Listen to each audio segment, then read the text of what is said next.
Imagine um mundo onde a bondade se tornou uma lembrança distante. A Bíblia nos apresenta um cenário sombrio da humanidade antes do dilúvio. A terra, criada para ser um jardim de harmonia, havia se corrompido profundamente. Não era apenas um erro isolado, mas uma decadência enraizada no coração. O texto sagrado é direto. A maldade do homem era grande e os seus pensamentos eram continuamente maus. A violência encheu a terra a tal ponto que o Criador, vendo sua obra ferida pela rebeldia, sentiu uma dor profunda. Em uma das passagens mais tocantes do Gênesis, lemos que o Senhor arrependeu-se de haver feito o homem. O julgamento era inevitável. Mas, no meio dessa escuridão absoluta, havia uma exceção. Um homem que caminhava no sentido contrário ao da multidão: Noé. Ele é apresentado como um homem diferente de seus contemporâneos, justo, íntegro e, acima de tudo, Noé andava com Deus. Enquanto o mundo lhe dava as costas, Noé mantinha o passo ao lado do Criador. Por isso, Gênesis registra a frase que mudaria a história: Noé achou graça aos olhos do Senhor. E é por causa dessa conexão que o plano de salvação começa a ser revelado. O projeto e a logística. Deus comunica a Noé o veredito final.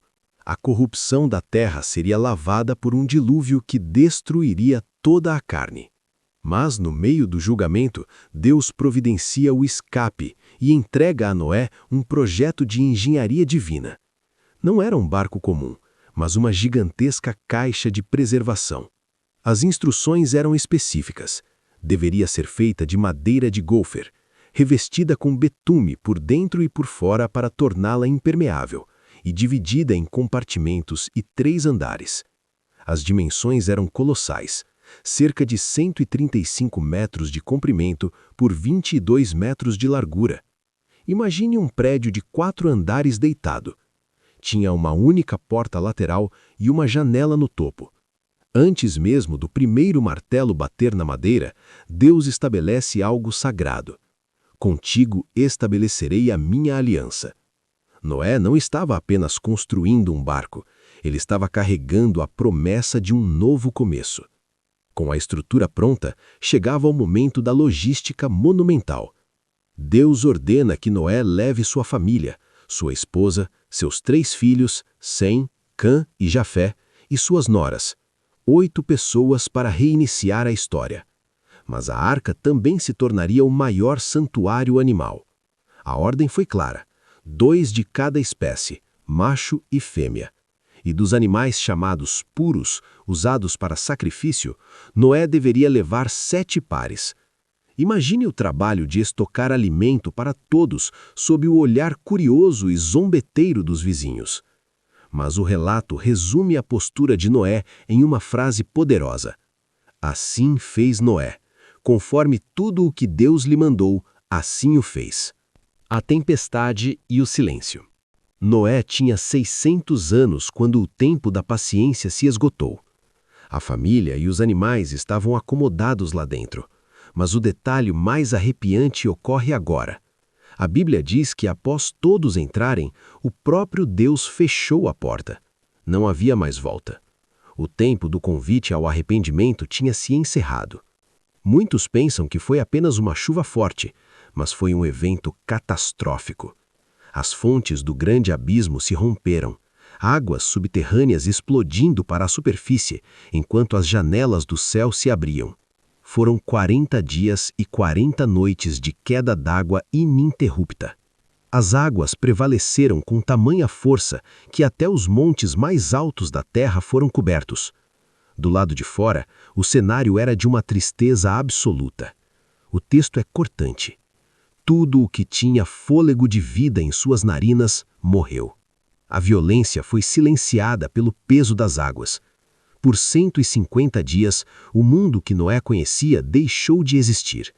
Agora restava apenas a promessa de Deus flutuando solitária sobre o abismo, em um silêncio profundo e melancólico. A esperança e o recomeço. Mas a história toma o rumo da esperança.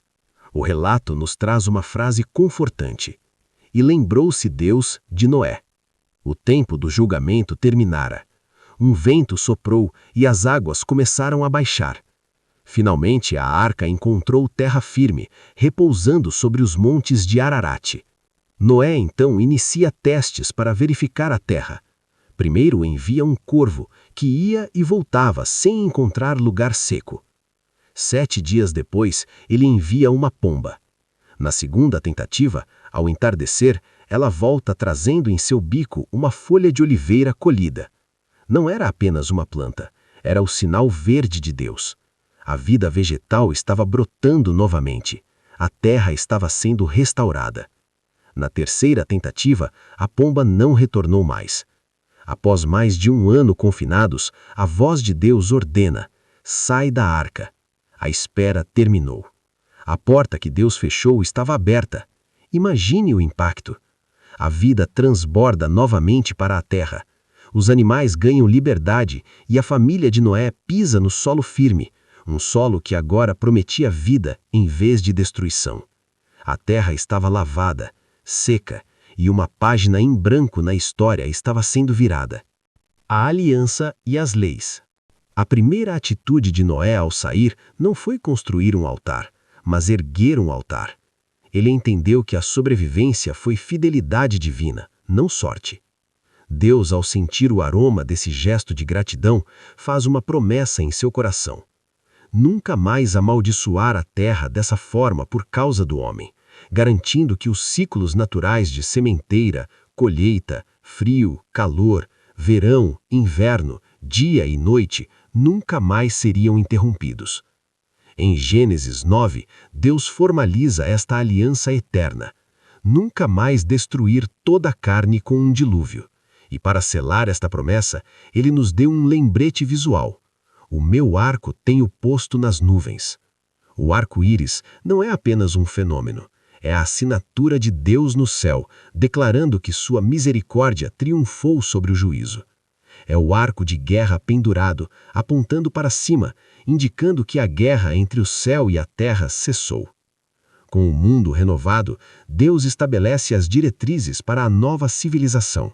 Ordena a multiplicação da humanidade para encher a terra, reafirma o domínio sobre os animais e permite o consumo de carne, mas com uma restrição sagrada: o sangue, que representa a vida, não deve ser consumido. Além disso, estabelece a lei fundamental da proteção à vida humana, proibindo o homicídio. Atentar contra uma vida humana passou a ser visto como um atentado contra o próprio Criador, pois o homem foi feito à sua imagem. O episódio final e conclusão. Noé viveu 350 anos após o dilúvio, mas o relato nos mostra que, embora o mundo tenha sido lavado, a natureza humana ainda carregava falhas. Noé tornou-se agricultor e plantou uma vinha. Em um momento de descuido, bebeu do vinho e se embriagou, ficando exposto em sua tenda. As reações dos filhos revelaram seus caráteres. Cã expôs a chamança do pai, enquanto Sem e Jafé agiram com um profundo respeito, cobrindo-o de costas. Ao acordar, Noé proferiu palavras proféticas sobre o destino das nações que viriam de seus filhos. Conclusão teológica. A história de Noé termina aqui, mas o seu legado é eterno. Este relato não é apenas sobre um barco e animais. É uma narrativa central que conecta a justiça divina sobre o pecado à graça concedida a quem escolhe ser justo. Ela nos ensina que a obediência é o único meio seguro de preservação e que Deus é fiel em manter sua aliança. A arca foi a cápsula que transportou a semente da humanidade através do julgamento, provando que após toda tempestade, o Criador sempre oferece uma oportunidade de um novo começo.